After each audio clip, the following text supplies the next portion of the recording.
Welcome to the second hour of this morning. Here are today's headlines.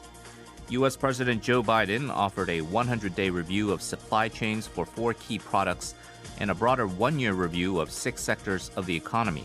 The 4 key products include semiconductor chips and advanced batteries for electric vehicles.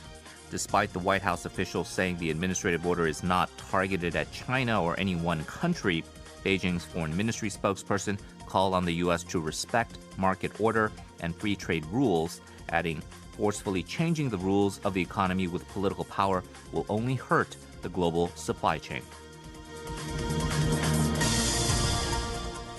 The Constitutional Court upheld the defamation law, which subjects people to imprisonment for 2 years or less, or a fine of 5 million won or less, even if they announced facts.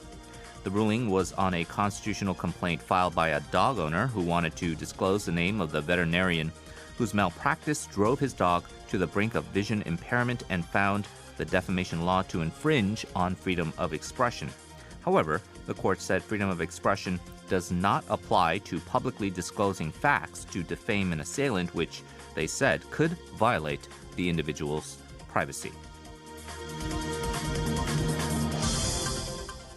Korea and Japan's heated debate on the issue of sexual slavery by the Japanese military continued at the UN Human Rights Council.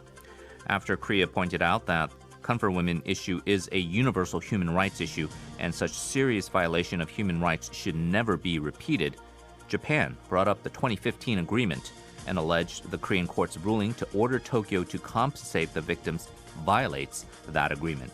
Seoul responded that the agreement was made between the two governments and the Korean government has no right to forbid victims from seeking redress, clearly stating that Japan committed wartime sexual violence and violated the international law.